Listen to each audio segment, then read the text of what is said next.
Le consulat américain de Benghazi, attaqué la nuit dernière par des miliciens libyens. Une vraie bataille va suivre. Au cours des affrontements, 4 morts. 4 fonctionnaires tués dans l'attaque du consulat américain à Benghazi. Parmi eux, l'ambassadeur des États-Unis, John Christopher Stevens. Une attaque à la roquette sanglante qui fait suite à la diffusion d'un film, Innocence of Muslims. Des acteurs approximatifs, des décors à la limite du risible. Le scénario est confus, mais surtout nauséabond. Le long métrage est produit et réalisé par le promoteur immobilier israélo-américain Sam Bassil. Les médias américains sont responsables, ils propagent une mauvaise image de notre prophète. Le long métrage Innocence of Muslims présente les musulmans comme immoraux et gratuitement violents. Le prophète Mahomet y est tourné en dérision, l'islam décrite comme un cancer. la colère s'est déclenchée dès hier soir en Égypte. Coran à la main, hommes et femmes ont manifesté devant l'ambassade américaine au Caire. Comme en Libye, les manifestants crient « Si vous voulez la guerre, vous l'aurez ». Ils demandent que le pasteur américain Terry James, l'un des inspirateurs du film, soit puni. On cherche le consensus, c'est-à-dire une solution qui permette le rassemblement du parti. Moi, je suis très attaché à cela.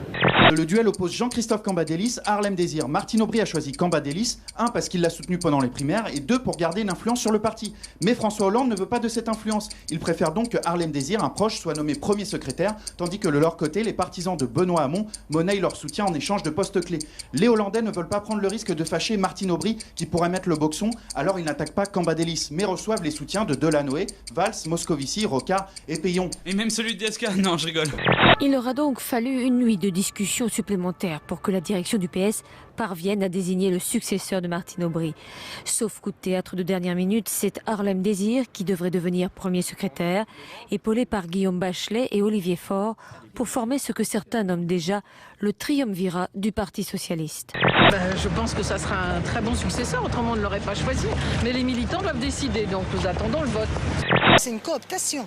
La motion majoritaire décide, potentiellement majoritaire, décide de qui va être le premier secrétaire en conclave. Il ne me semble pas que ce soit dans la tradition du Parti socialiste et en tout cas pas du tout dans l'élan de rénovation qui était souhaité par les militants. Rarement eu autant de démocratie, contrairement à ce que je dis. D'habitude, ça se passe à 4 ou 5, dans un bureau un peu noir, la veille du congrès. Là, au contraire, tout le monde a pu donner son avis et je crois que chacun aujourd'hui considère que le Parti socialiste va être en de bonnes mains si les militants votent comme nous le souhaitons pour Harlem Désir le 18. Accepteriez-vous, après l'élection présidentielle, un poste de secrétaire d'État pour les droits de l'homme? Non, moi c'est pour un homme politique ça. Moi c'est pas du tout ma vocation. Moi je me bats pour des idées et ma vocation, je l'ai dit, c'est devenir enseignant et chercheur. Je veux être, comme ils le souhaitent eux-mêmes, le candidat du rassemblement de l'ensemble des socialistes. Je vais m'adresser aux militants qui vont maintenant voter sur ce texte de soutien à l'action du président de la République et du rassemblement.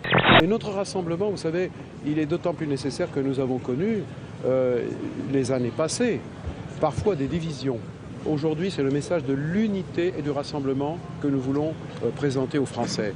Et le rival d'Harlem Désir, Jean-Christophe Cambadélis, y a pourtant cru jusqu'au bout. Il a réagi sur son blog. Il se dit déçu, mais pas défait.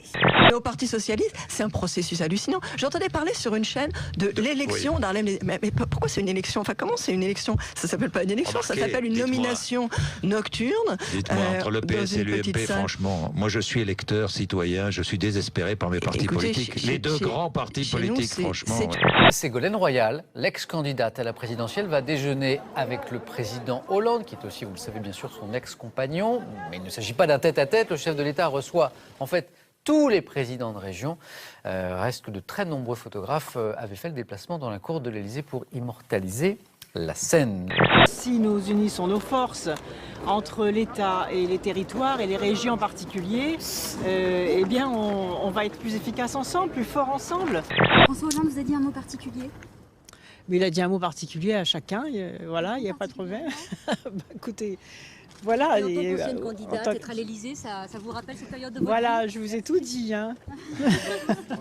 Monsieur le ministre du redressement productif, Monsieur Montebourg, nous a dit avant l'été, je vais tout casser, je vais tout empêcher, c'est inadmissible. Il a donné de l'espoir aux salariés de Peugeot et aujourd'hui il nous dit calmez-vous, soyez raisonnables. Donc au lieu de se prendre pour un super syndicaliste, je pense que le rôle du ministre à ce moment-là était plutôt de regarder la réalité en face. Ça fait des années qu'on entend que la puissance publique va essayer de faire en sorte d'accompagner au mieux les salariés licenciés. Et c'est quoi le résultat aujourd'hui? C'est qu'on a un record de chômage et de précarité dans notre pays. Est-ce qu'on peut éviter de fermer au nez? Oui.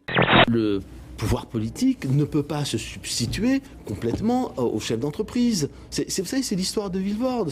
Jospin avait dit, ne fermera pas, et puis quand il est arrivé, il a fermé. Il ne faut pas promettre ce qu'on ne peut absolument pas tenir.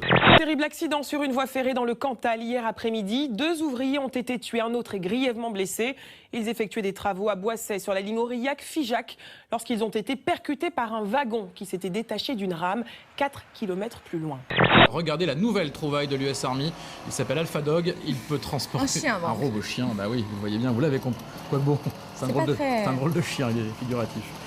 Il peut transporter jusqu'à 400 kg de matériel, suivre et accompagner les soldats, répondre à quelques ordres simples. Première sortie opérationnelle annoncée pour la fin de l'année 2012. Un gigantesque incendie au Pakistan la nuit dernière dans une usine de textile à Karachi. Au moins 240 personnes sont mortes. Il y a également plusieurs dizaines de blessés, dont 70 ouvriers qui avaient sauté par les fenêtres pour échapper aux flammes. L'origine du feu reste inconnue. Le propriétaire de l'usine fait l'objet d'une enquête pour négligence.